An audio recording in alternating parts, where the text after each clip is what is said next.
Brandon Bailey here with my first ever attempt at doing a top 20 albums of 2023, or like an end year ranking list type of thing.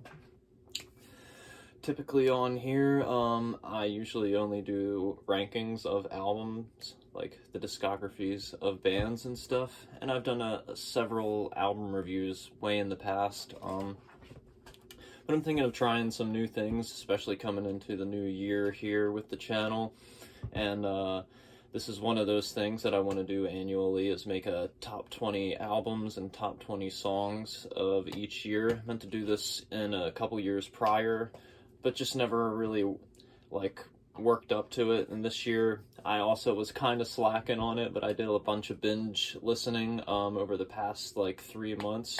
I was listening to albums throughout the year, but not as many as I should have, really, to do something like this, I think. I listened to about 73 albums or releases total, including a few EPs.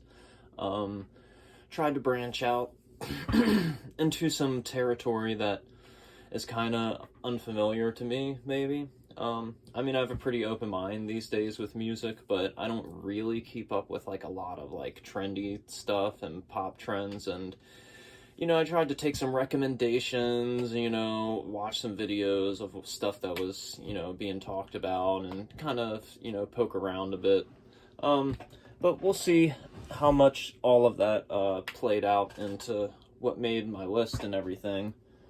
But to be honest, about the year overall, I don't know, I feel like it was exciting, especially for the albums I knew were coming out and the bands that I already liked, but I don't know, it was in terms of the new artists that I had discovered and stuff I hadn't really listened to before. I didn't think it was that spectacular of a year overall, and I'm only saying this relatively because there was tons of cool stuff.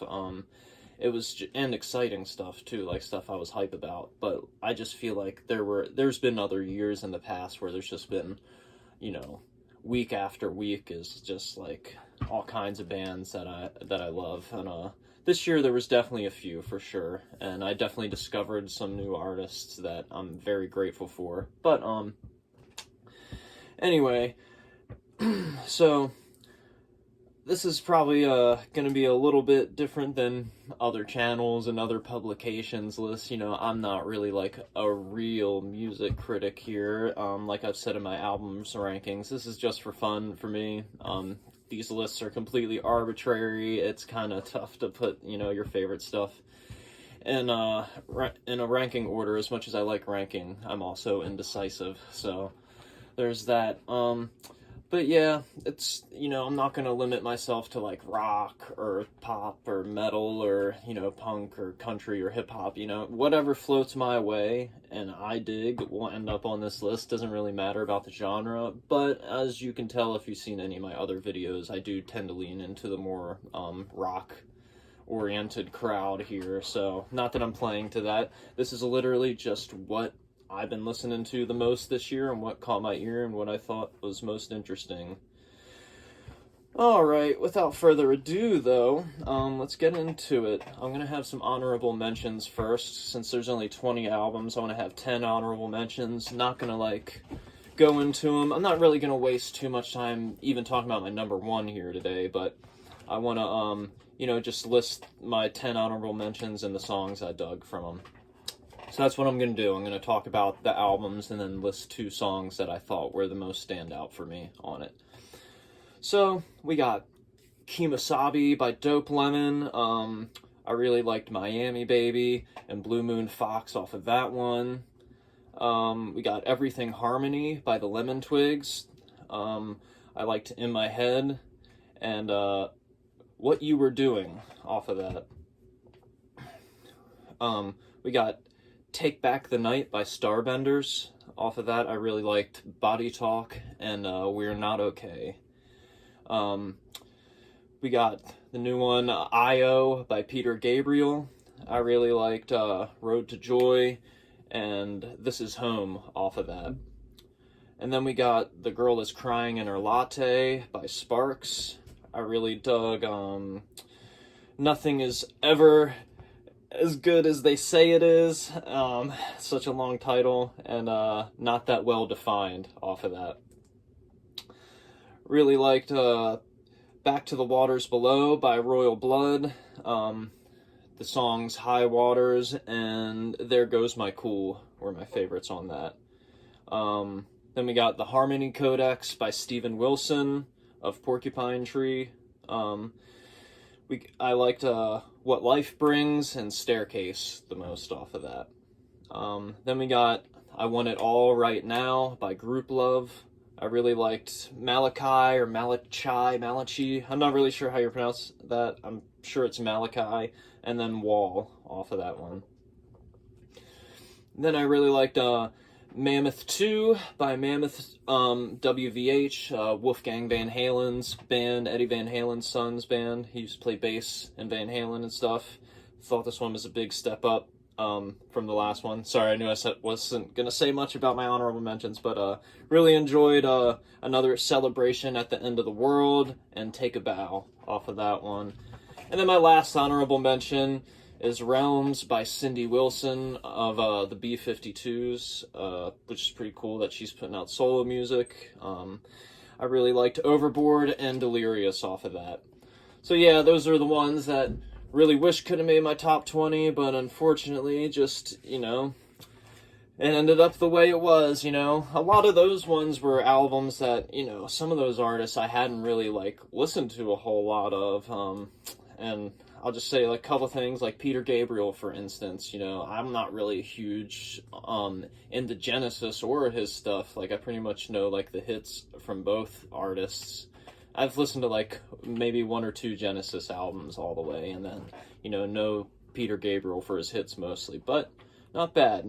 There's been some things like that, like Sparks. Only knew a few things from them, but the new album, it was quirky, had some things that touched on their whole career and new. So some cool stuff. Lemon Twigs, I've seen that on a bunch of reviews here on YouTube. That was something I felt like I needed to listen to. Glad I did.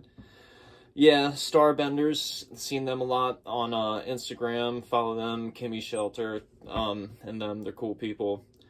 Glad I checked them out. Just a lot of cool stuff that, never really dove my feet into, or dipped my feet into. But, glad I did. So, we're going to get into the bulk of it here. Try not to waste too much more of your time here.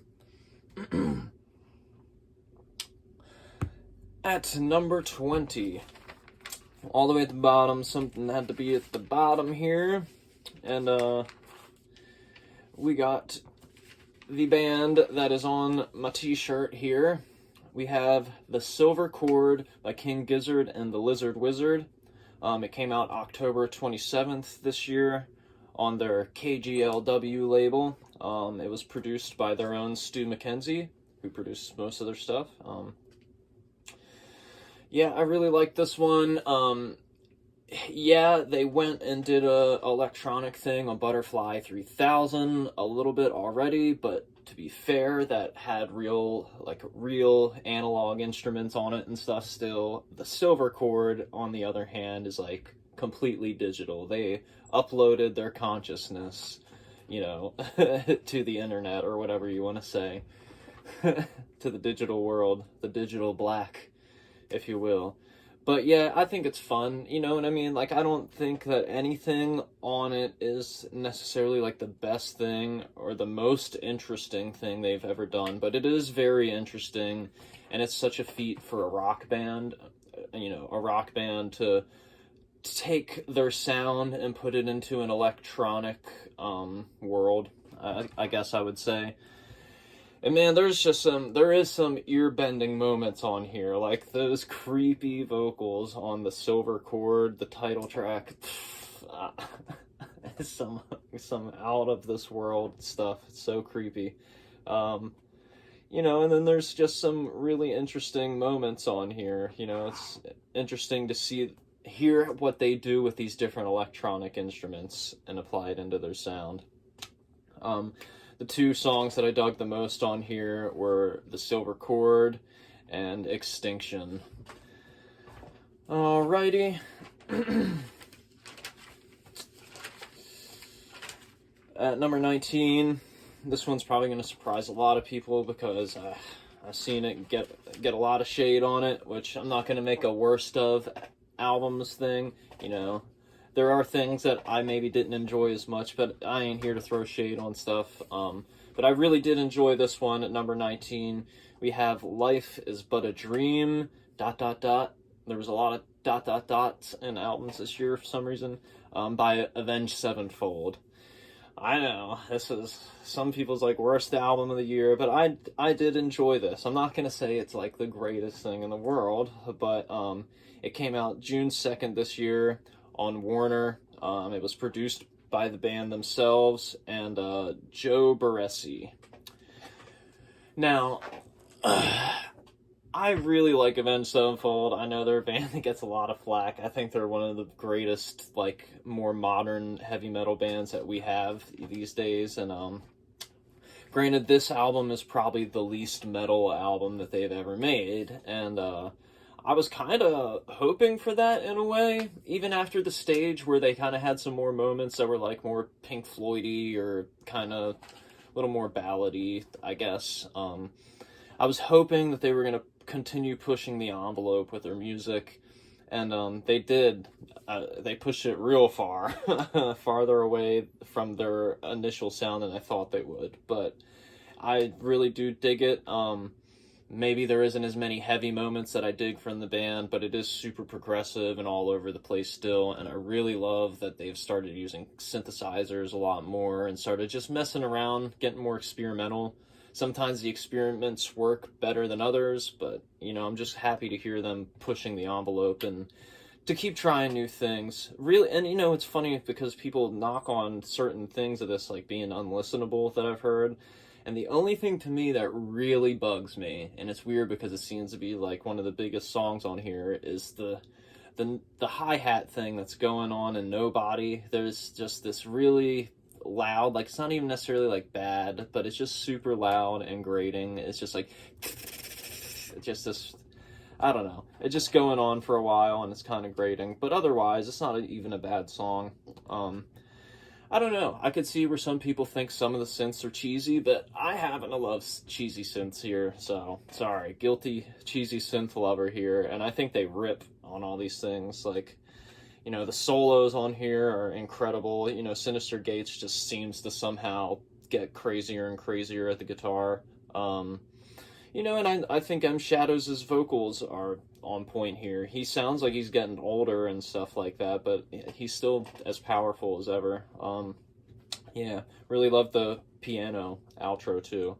The favorite tracks on this were We Love You and Ordinary, which I know is just kind of like a short thing in between that whole God, God, like, trilogy thing they have, but I really loved the, like, Zappa-esque, like, kind of keyboard solos on there. It got really weird, but really cool for them.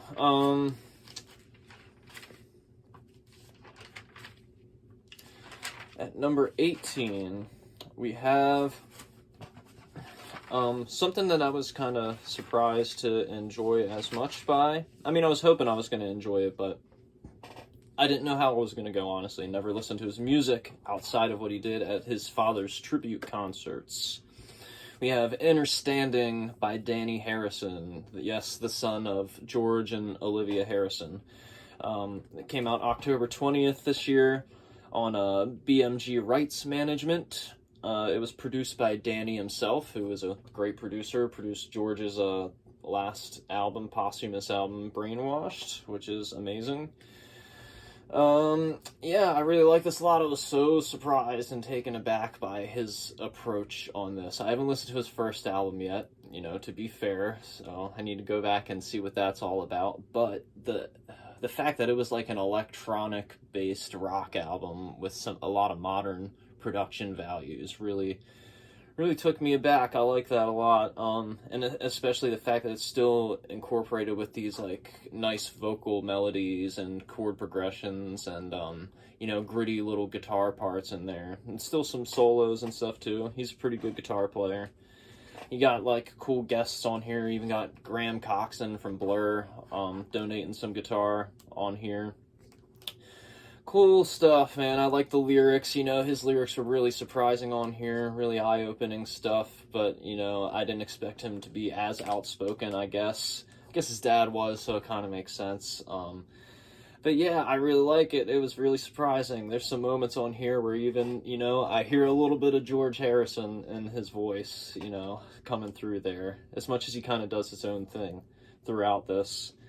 Crazy stuff.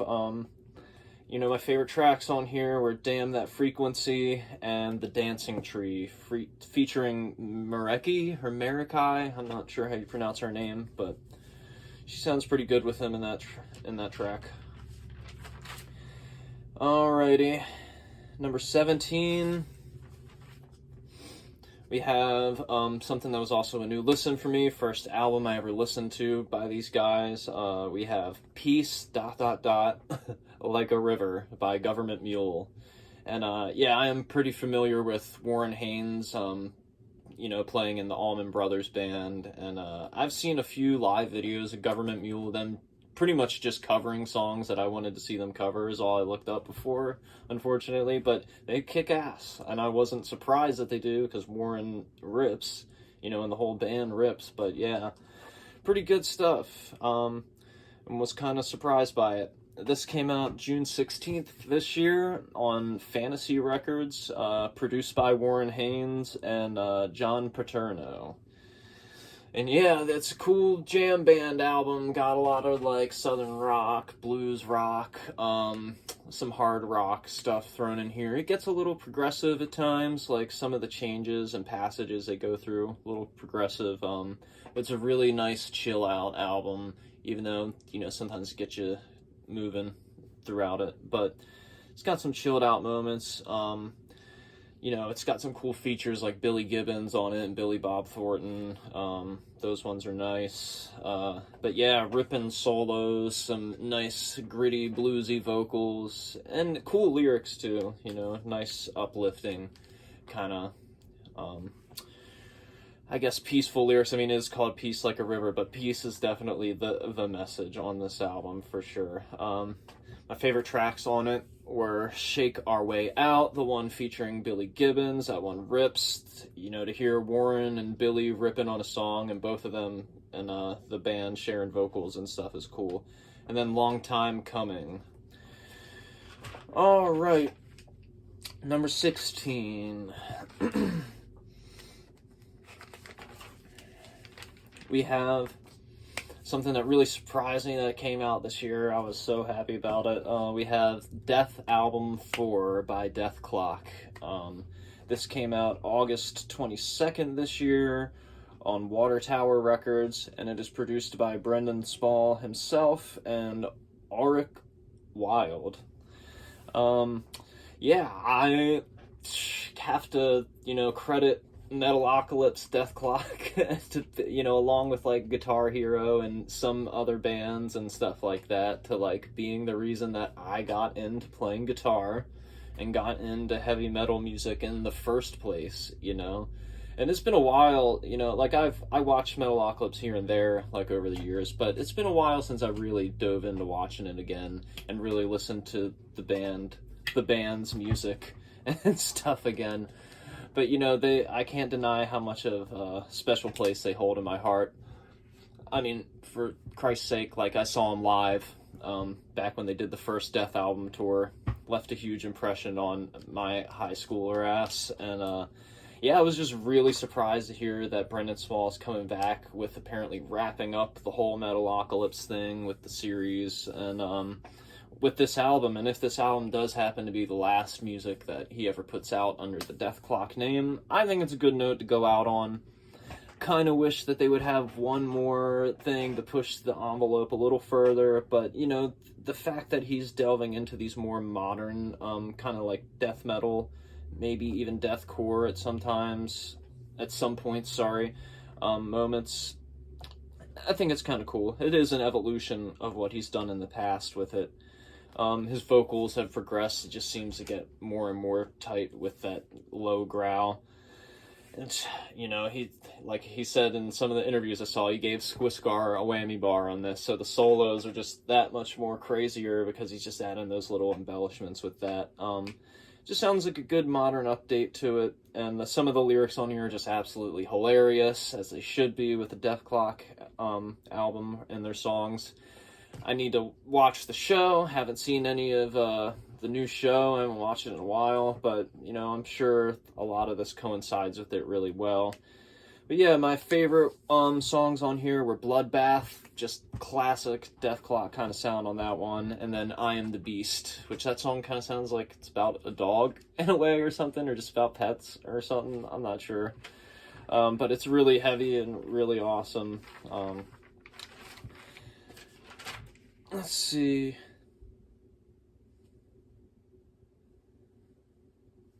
Number 15. We have Council Skies by Noel Gallagher's High Flying Birds. Of course, that's Noel Gallagher from Oasis fame. This came out June 2nd on, I think it's his label, Sour Mash Records. It's produced by Noel Gallagher himself and Paul Stacey, who I'm pretty sure he's worked with before in the past as well. And yeah, I love Oasis. I know they're a band that gets a lot of flack, but I know a lot of people can always appreciate Noel's side of things at the end of the day, and I am very glad that he put together such a great band as the High Flying Birds. I've checked out a couple of their records in the past, and, you know, I think I need to dive back on them a little bit more to get more, of a context of this one. But this one is the one that has perked my ears the most. His songwriting's really strong on here. I think it has, kind of a loose concept, going throughout it. You know, there's some moments that remind me of some of the things I've heard on his past records, and then some where I feel like he's going into that more, kind of ballady, Oasis-y kind of side that he's known for in a way. You know, kind of those little sad, but, kind of forward-thinking, ballads. But yeah, some cool stuff on here. He has some instrumental experimentation that I was really happy to hear on here. His lead guitar player has a couple moments on here that really shine. He's got different things like horns coming in here and stuff, and different production affectations and stuff, you know, the different little swells and wind and ocean sounds that you hear on the little, I guess you can call it an interlude, Trying to Find a World That's Been and Gone, Part 1, which we'll see if we get a Part 2 of that. Yeah, it's a nice album, really solid, definitely belonged on this list. My favorite tracks on here were Easy Now and the title track, Council Skies.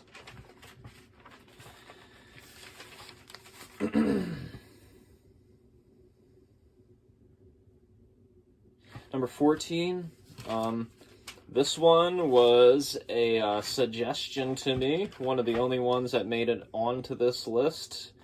I was familiar with this band before by watching them do some covers on the AV Club, AV Undercover, if anybody remembers that, here on YouTube. But yeah, it is Desire Pathway by Screaming Females. This was recommended to me by Jason Reese from Tastes Like Music, that channel over there. You know, go check them out while you're at it. They got some cool videos. So this came out February 17th this year on Don Giovanni Records, and it was produced by Matt Bales. Hope I'm pronouncing that right, Bales. Anyway, this was something that kind of blew me away, you know, for sure. I know they have a few albums left, or a few albums behind them before Desire Pathway here, but I have not listened to them. I've never listened to any of their original music, to be honest with you. Sorry, Screaming Females, you guys seem awesome, but this new album is awesome. It's got some heavy, awesome moments, and it's got some cool, power pop-ish kind of moments. On Wikipedia, they label it as punk blues. The only thing I think is really bluesy is her voice, maybe, her affectations and the way she sings. Otherwise, I hear a lot of power pop. There's some, Weezer-esque chord progressions in here. Even some of the solos, kind of remind me of, Pinkerton esque Weezer and stuff like that, which obviously is gonna, get me going because that's one of my favorites there. But yeah, I like her vocals all throughout here. I think for some, I could see how they could be an acquired taste, but I think she's got a really strong, powerful voice, really good sense of melody and dynamics, and really good lyric writing. Their riffs are cool. They got some nice uppity, like kind of peppy riffs on here, and really, just dancey rock stuff on here, but also some sludgy and just really like, I don't know, just rocking songs, ripping solos. They got some nice touching moments, with some ballad work on here. Really cool stuff, though. I was really blown away by it. It's like an epic little indie rock, like, kind of album. I was really taken away. So, my favorite tracks on it were Let Me Into Your Heart and Titan, the last two tracks on there, which are two of the, like, more heavier songs on there. Okay, at number 13, we have the comeback album, One More Time, ... by Blink-182. I was super hyped to hear that Tom DeLonge was back in the band. I liked Matt Skiba being in the band. I thought that was cool, even though 9 is probably my least favorite Blink-182 album. I'll probably get to their ranking someday, but I didn't mind California at all. I thought that one was awesome. Pretty much dug every song on it.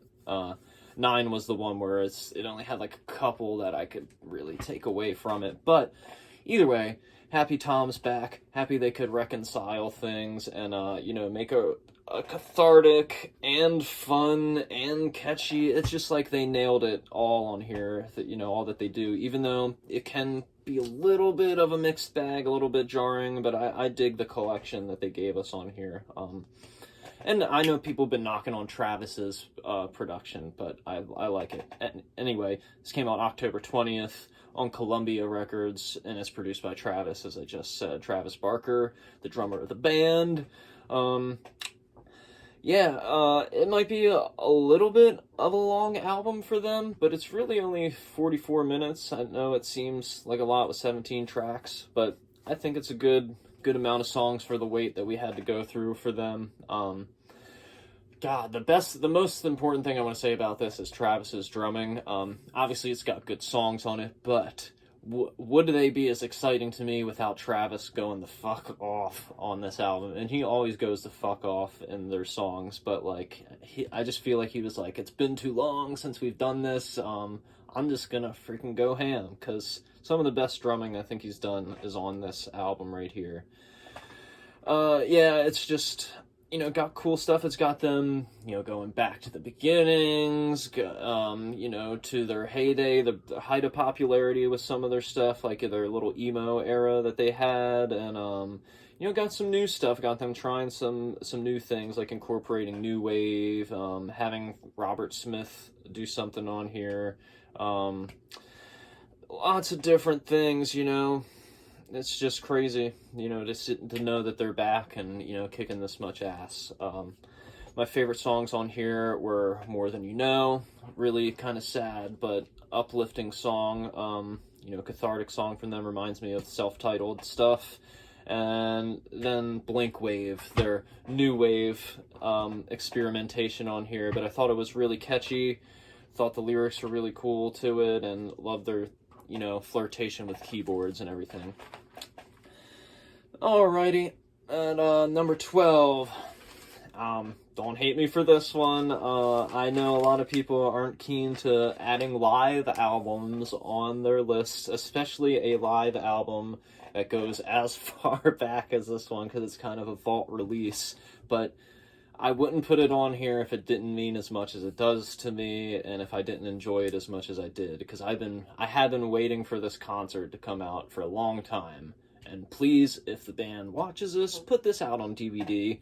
It is NMJ Live Volume 3, Bonaroo 2004, by My Morning Jacket. One of my favorite bands of all time, for sure.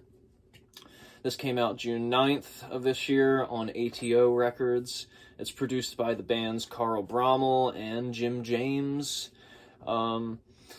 And yeah, God, what can I say about it? You know, I mean, a lot of these songs I've heard a million times because they're already on their records, but this concert is so legendary for them because it's one of their first big shows with this lineup, you know, with them adding Carl and Patrick and Bo into the band, you know, after the lineup that was on It Still Moves, even though that's most of the set list here. But to hear that lineup coming in and learning those songs, and they play something new like It Beats For You, first time people hearing that, hearing them jam on Cobra like this on here. And then when I watched like the little documentary on this with, I didn't even know this about the concert, but you know, the storm came in towards the end of their set, and you know, they just kept playing through the rain and the thunderstorm, even though it was raining all over them. It just makes the ending with Steam Engine and the guitar solo on that so crazy. The rain plays its own guitar solo. And you know, even though Jim James hits a few bum notes because of the rain on that, I still commend him for just hammering through it. It's still such a great performance of Steam Engine. And just the vibe of the whole concert, so uplifting. Such a good set list too, even though it's like not their longest set or anything, but like it is so solid. And yeah, like I've been waiting so long to hear such a produced version of this. I've heard bootlegs of this concert before, not the whole thing, I don't think, but I've been waiting forever to hear this version of Cobra, and it's just as good as I had hoped it would be. And yeah, just super happy that it's out. I know it's weird to have an album that technically is from 2004 come out this year, but it was produced this year and came out this year, so hey, even if it's old songs, I still enjoyed it a lot. Anyway,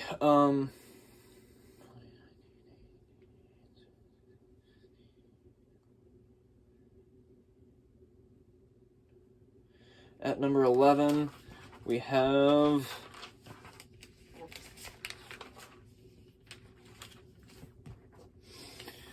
But Here We Are by the Foo Fighters, and you know, obviously this is their big album that they came back with after losing drummer Taylor Hawkins, rest in peace. That was a huge blow.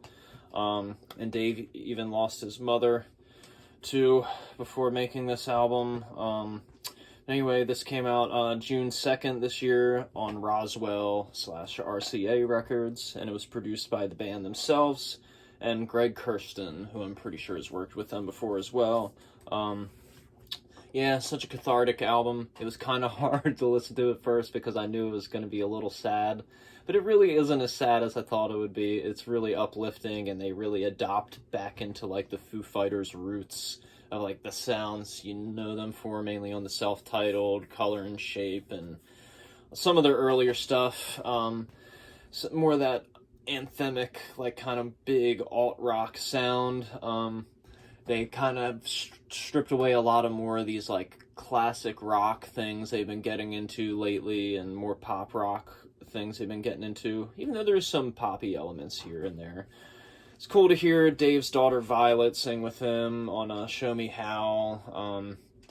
Yeah, just really catchy songs. Some interesting little guitar parts on here. You know, different things to hear them try out. They get really epic with The Teacher. You know, that one is obviously, you know, the biggest like cathartic thing on here. And yeah, it's just such a nice, you know, uplifting album. And you know, I lost a family member this year who was really close to me, so you know, it really helped me get through some stuff with that, even though it was hard for me to listen to as well because of that. But when I did, it felt good. Felt good to put it on. Felt like a relief.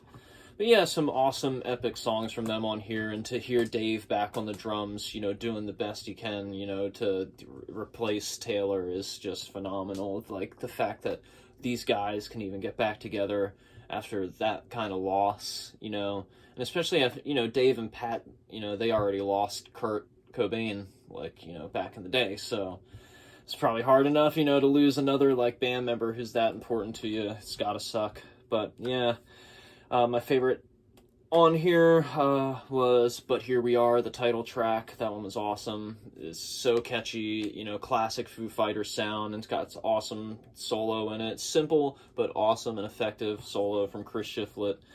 Then we got The Teacher, big, epic song, you know, super cathartic and kind of sad, you know, but it's got awesome lyrics. Love the movements of it and everything.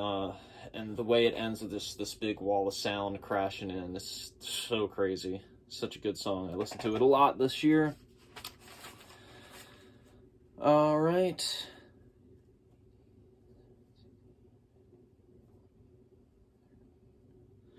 All right, we're in the top 10s now. At number 10, this one was a big one for me this year.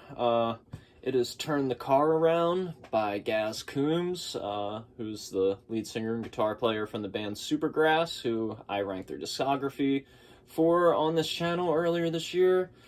This album came out January 13th. I think it was the first new album I listened to this year. It came out on Hot Fruit / Virgin Records. It's produced by Gaz himself and Ian Davenport.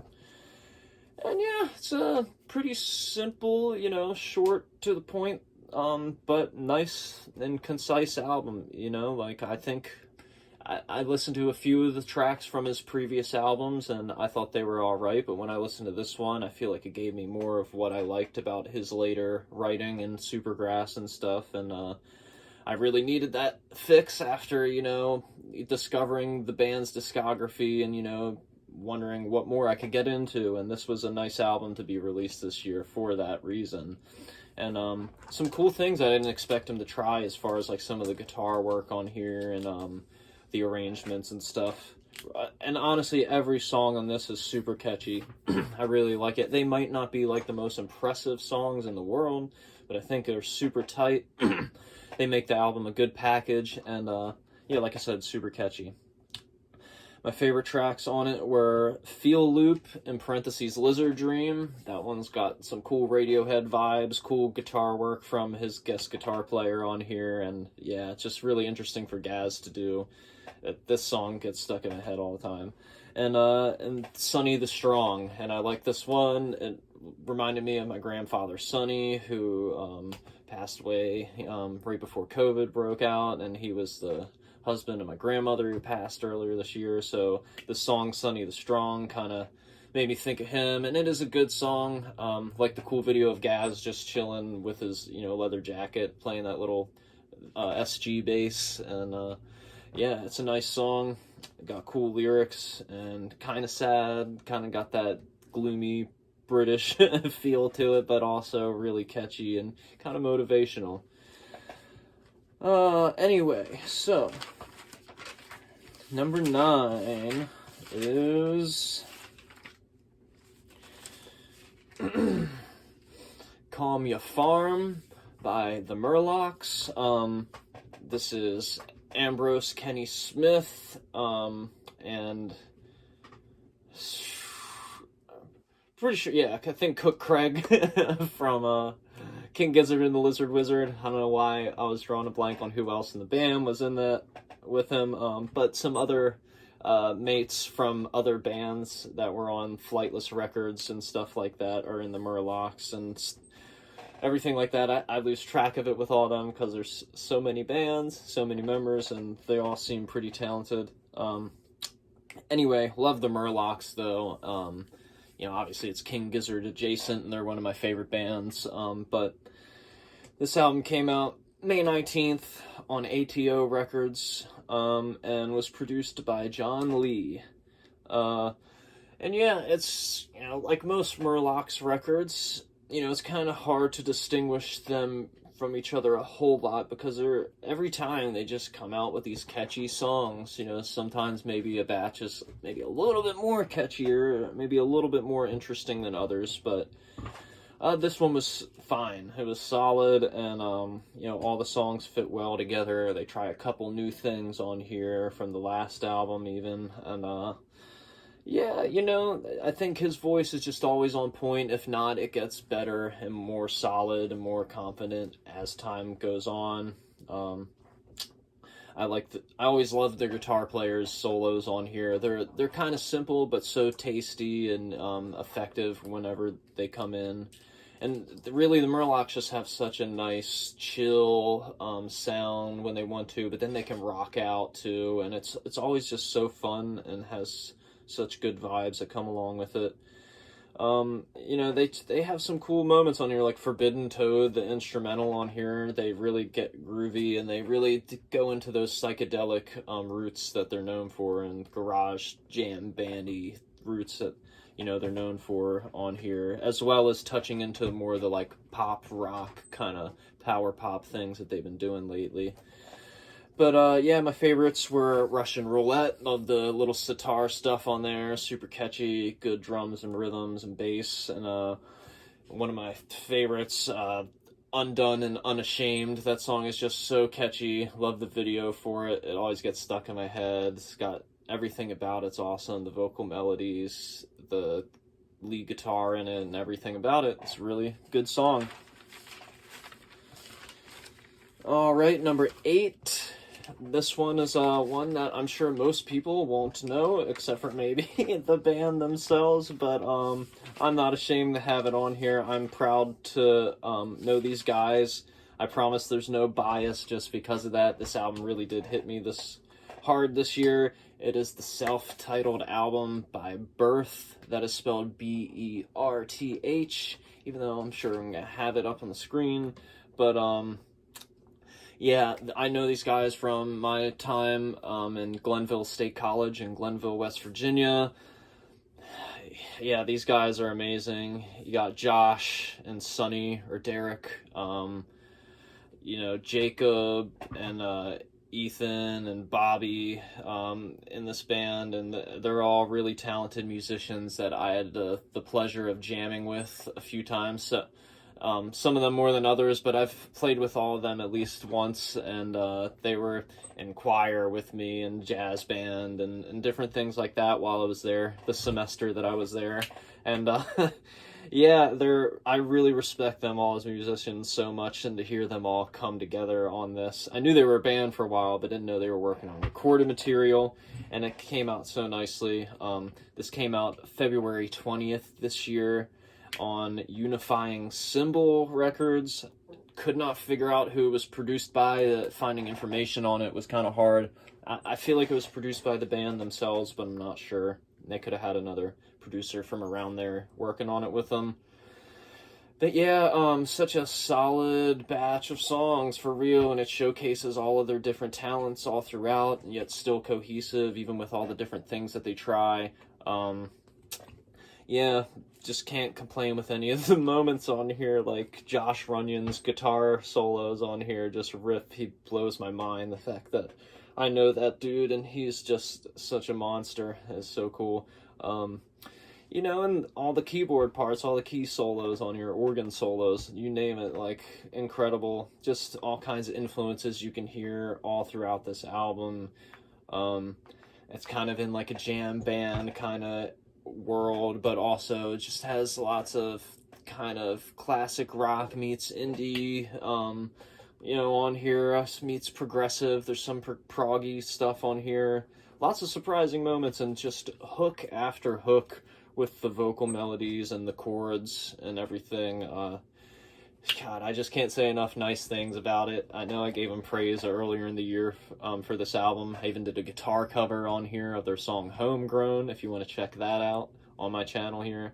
But yeah, back to front, I mean, it's a little bit of a long album, but it just slaps so hard. Love every song on it, honestly. And my favorites on it are Round and Sonny's Ballad of Dreamy Days.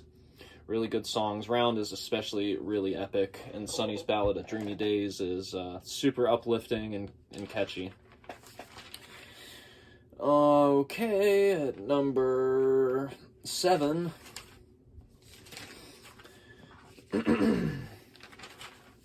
got another sort of comeback album here.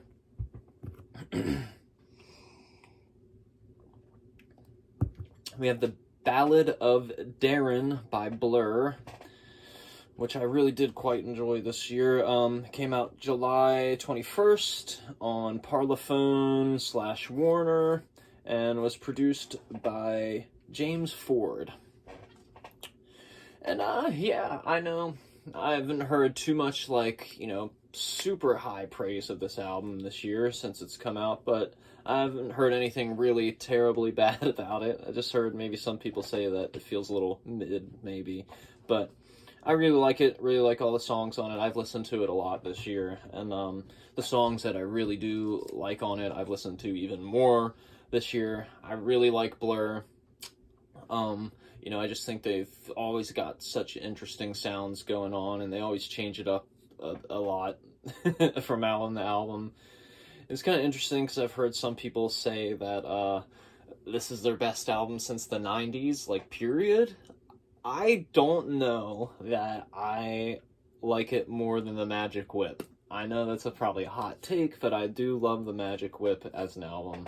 I don't know if it's because it was one of the albums that got me into Blur when I started listening to them, but yeah, this album is super good still, though. I still think that it holds up past a lot of their material into the 2000s and on.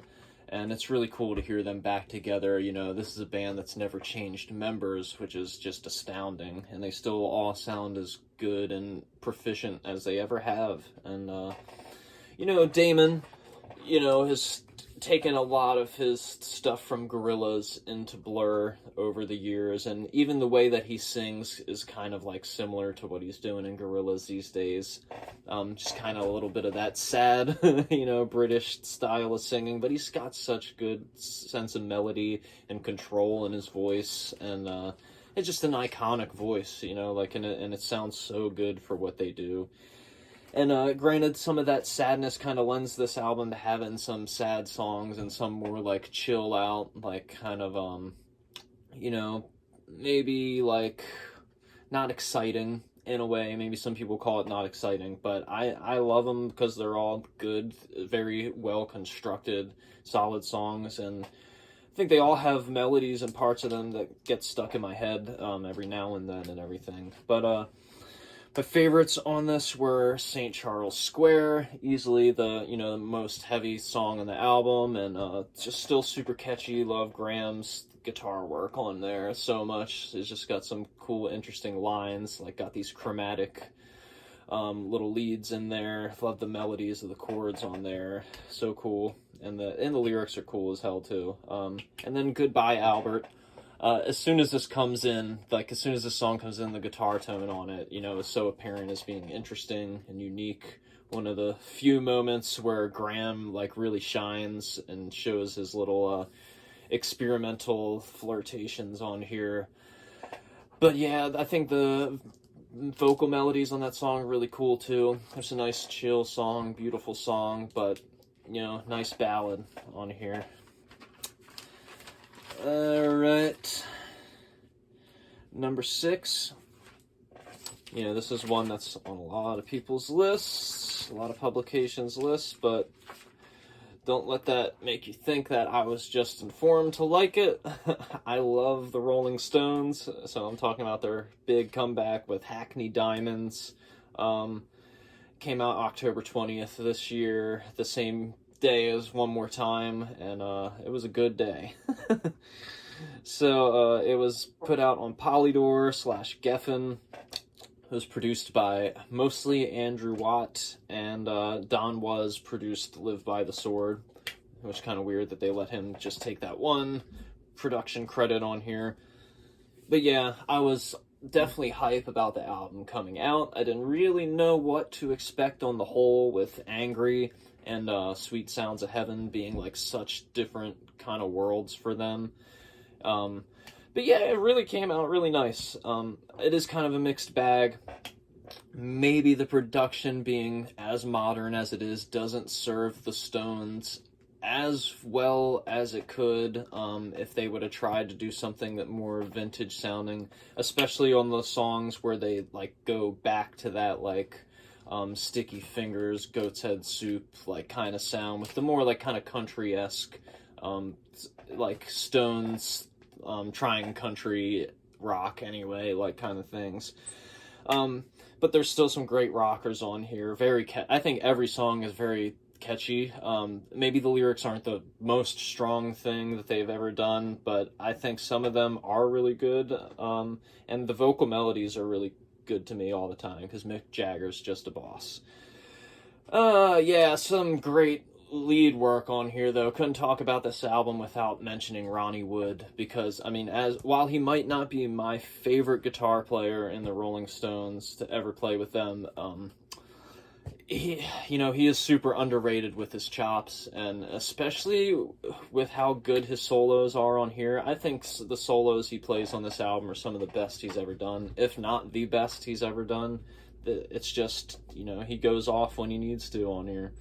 And, it's not like the most flashy thing, but they suit the song really well, and you can just tell that he wanted to get some good leads going on.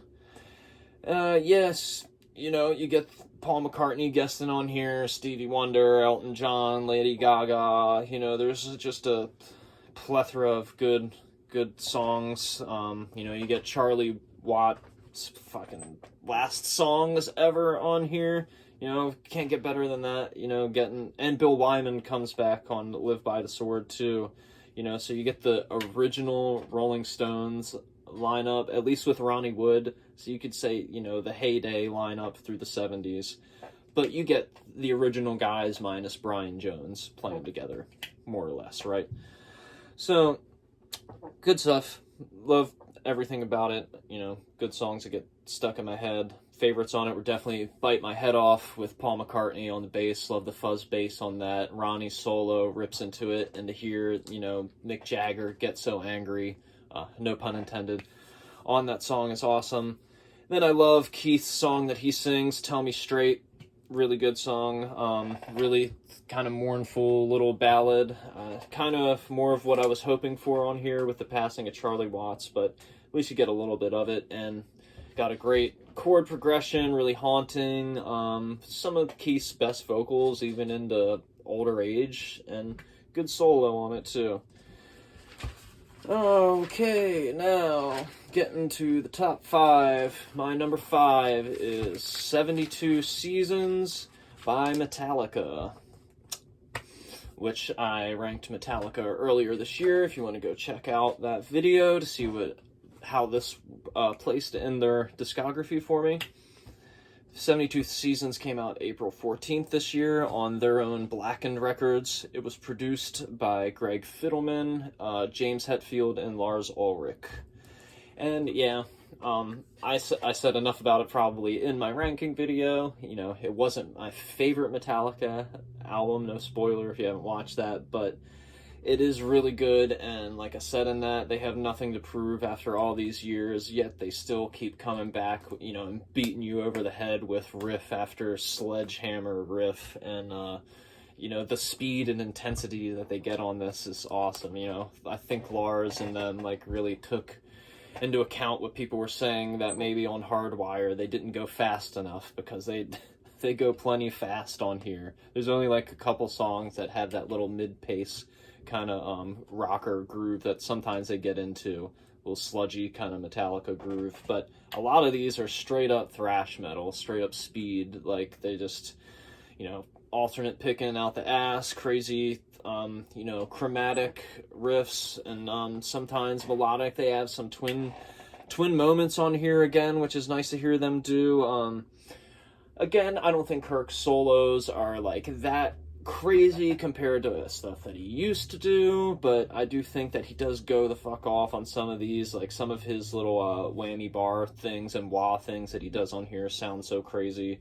And so even the moments where he does just kind of do some pentatonic bluesy kind of licks, they still work. All the solos work really well in all these songs, even if they're not the most crazy thing that he's ever done.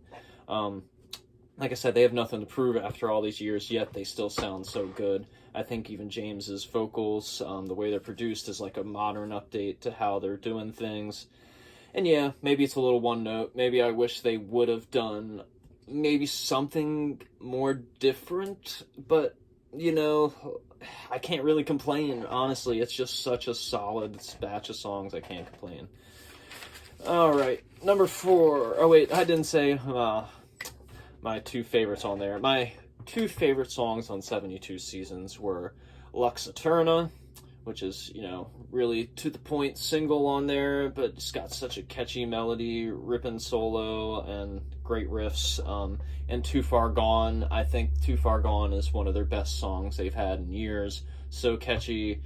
Love the solo in that and all the riffs and the trade-offs in it. It's just so good.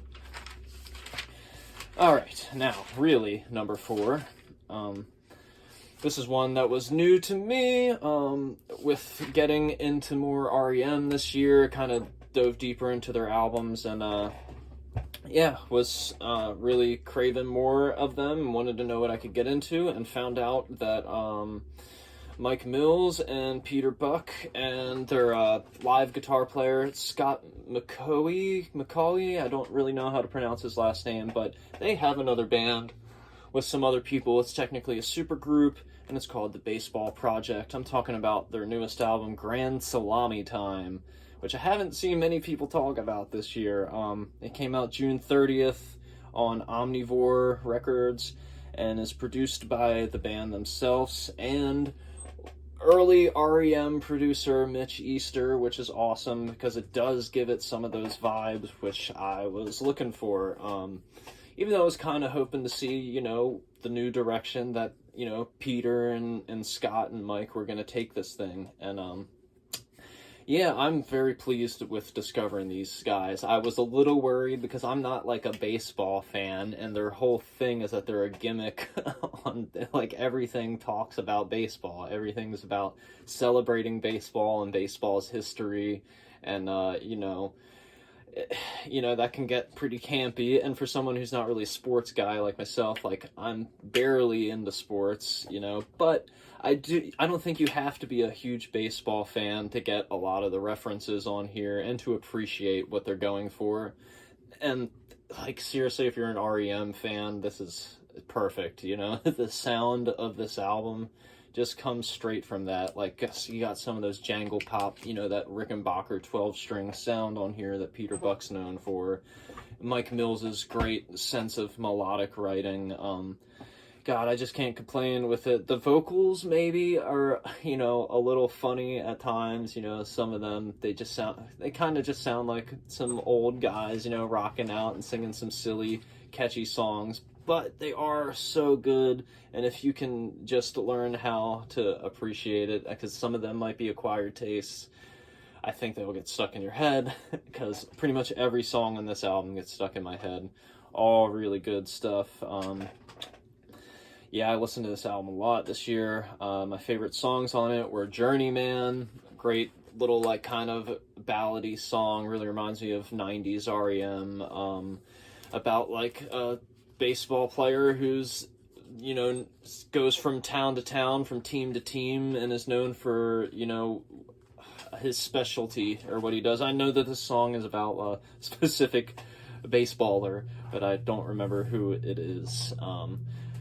And then my favorite on the album was Mike Mills' song Stuff. You know, he's very prominent with his bass part and his vocals on this song, and this song is not like an REM song whatsoever, not at all. But to hear him do something like this song is cool as fuck. It's like this Sabbathy kind of riff with this bum bum bum bum bum bum bum bum bum.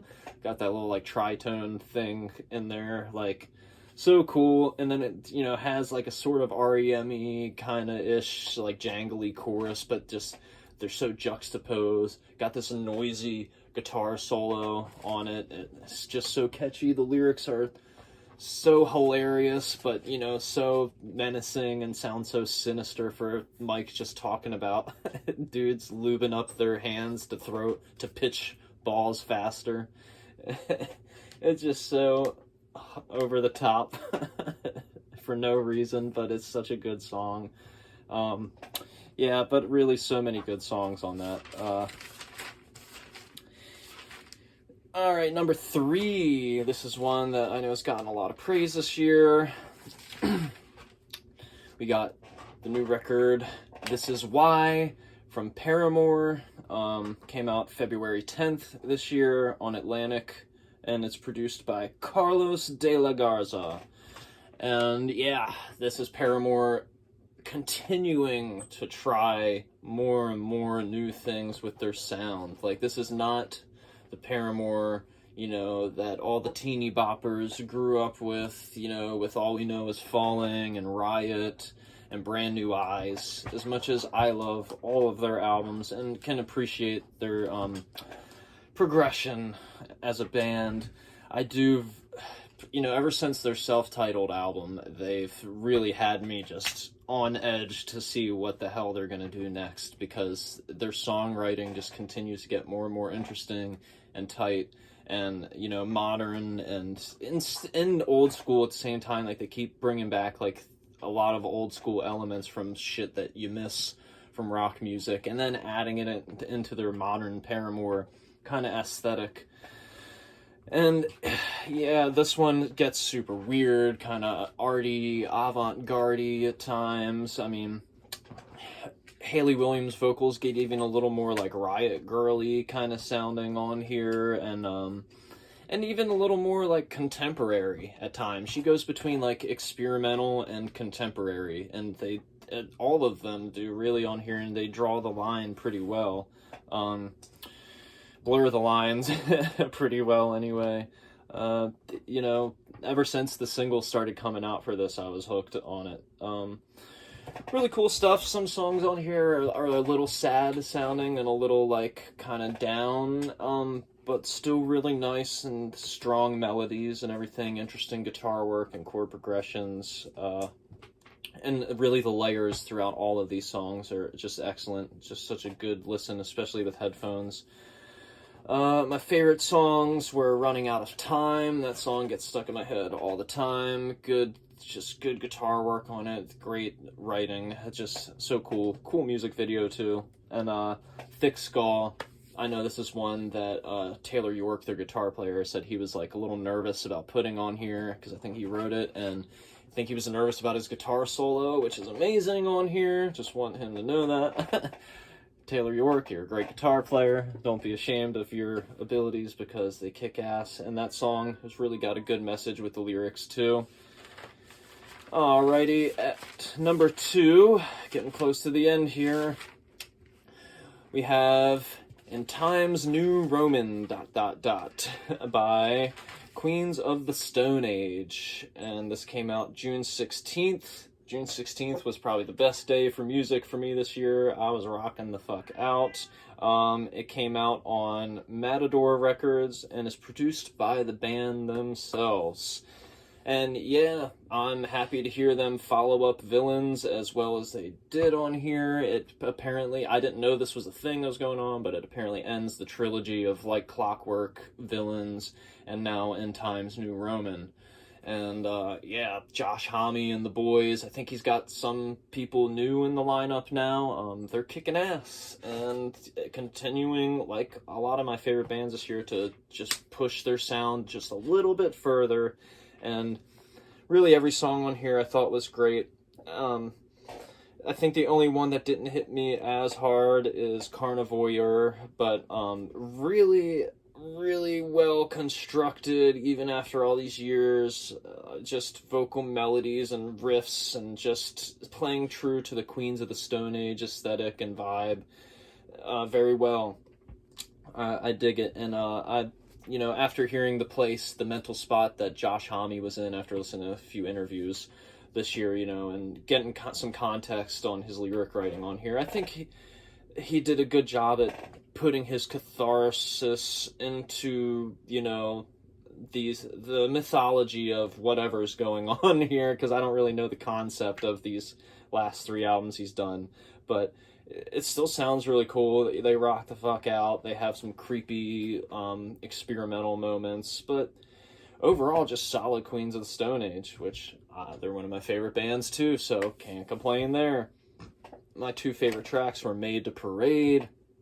That one, even though it gets really noisy and builds up, I love the noise that it builds up to. It's so joyous and just anthemic sounding. I love the crazy lead guitars in it. I think the guitar solo at the end of it is one of their best, period, throughout their whole discography. The vocals always get stuck in my head. It's got such cool lyrics, and it's just got such a pompous, like, bombastic riff going on in it. Really good song. Really joyous. And I really dug the single Emotion Sickness. That song got stuck in my head a lot. You know, kind of reminds me of, like, earlier, maybe Lullabies to Paralyze, like, era kind of writing. But, you know, it's still catchy and, like, pushes it a little further than that, you know what I mean? Because, like, it's got all these things popping in and out with the production and everything like that, even though the guitars and the vocal melody kind of remind me of that sort of vibe. But, yeah, super catchy lyrics, and, yeah, a lot of this album was just, like, shit that kept getting stuck in my head. Alright, my number one of the year, and, you know, I hate to give it away, but I wouldn't be wearing this shirt without, you know, having to make this statement. And you already saw that the Silver Chord was on here, and that the Murlocs album was on here. So what's my number one? It is Petro-Dragonic Apocalypse, or Dawn of Eternal Night, an Annihilation of Planet Earth, and the Beginning of Merciless Damnation. What a long title. For now on, we're just going to call it Petro-Dragonic Apocalypse, alright? Because it is such a ridiculous title, but deserving, because the message they're trying to put across on this album is carried through in that title. And it's an epic album.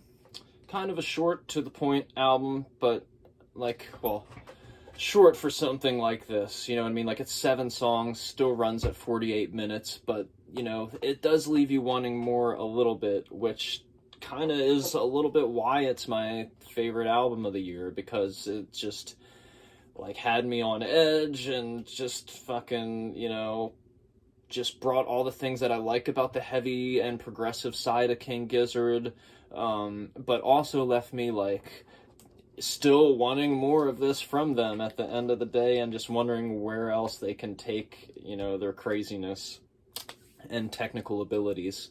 But yeah, the narrative on this is super strong, you know, with the whole doomsday concept of the album. You know, we keep burning gasoline and it destroys the environment, and like it creates this like Petro-Dragonic monster, like this giant lizard beast who like consumes all of humanity except for those who worship him and stuff like that. And it's just, you know, it's got witches and all kinds of stuff going on in it, and it's super cool, and they carry it well with the lyrics and the instrumental passages and stuff like that. It's so heavy and abrasive. I know some people have knocked on the vocals maybe not being the strongest, but I think their gritty approach to doing metal vocals is really cool. I think it's cool to hear Ambrose come in and try in some heavy vocals. I don't think he did as much on their last heavy album, Infest the Rat's Nest, vocally. But on this one, it's cool to hear him do some stuff, especially on Gila Monster. Awesome guitar work from them. Joey and Stu and Cook, they always blow me away with the new solos they try out and stuff like that, and their riffs. It's got such a Tool meets Motorhead and Metallica and, you know, whatever else you can throw in there, really, Black Sabbath, you know, it's just all kinds of craziness going on here. And then, you know, the classic King Gizzard, you know, mathy, kind of tribalistic sound that they do. But yeah, so awesome, so conceptual and solid, and that's why it belongs at my number one. I know it probably isn't anyone else's unless you're a King Gizzard fan, but I just enjoyed it, listened to it the most this year over any of these albums. My two favorites from it were Witchcraft, which has such crazy mathiness going on, just the intricate guitar parts. I love the lyrics to it, they're kind of hilarious, and the solo in it is probably one of, I think it's Joey playing it, but it's one of his best. And then my other favorite was the single on here, Dragon. This song is so complex and epic. It's awesome. It definitely is a good representation of this monster that they're trying to portray on this album, this petro-dragonic beast. And you know, my favorite part of the video and of the song is the breakdown that they get into, or it just I like it because of the video, because it ties up with the beat and the dragon monster thing, like doing doing his little walk thing. It's like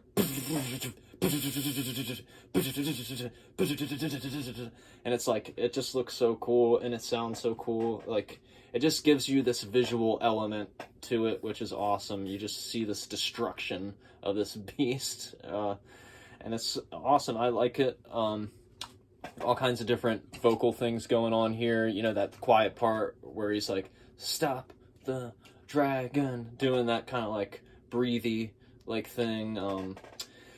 The odd riffage on here is amazing. Just so cool, over the top. Everything about the album and the band really is always over the top. But this album definitely stands out amongst their, like, whatever they have, 26, 29 albums or whatever they're already at. Insane. Definitely gonna do a ranking for them soon before it gets too out of hand. But, yeah, that was my top 20 albums of 2023. I'm sorry I made it as long as I did. I'm really thankful for those of you who have supported the channel this year, who have watched any of my previous discography rankings. I'm going to be trying some new things this year. You know, obviously keeping the ranks going on, but I'm going to try to do some more reviews, do some more actual playing, you know, of the music itself, promoting my solo stuff. Yes, I make music, so if you want to listen to that, I'm going to try to remember to link it below. But yeah, catch me tomorrow, hopefully tomorrow anyway, you know, uploading and editing. But yeah, hopefully it goes as planned and I get my top 20 songs of 2023 up after this one. So hope you enjoy this one in the meantime, and thank you. Please like and subscribe, and see you next year. Happy New Year's, happy holidays.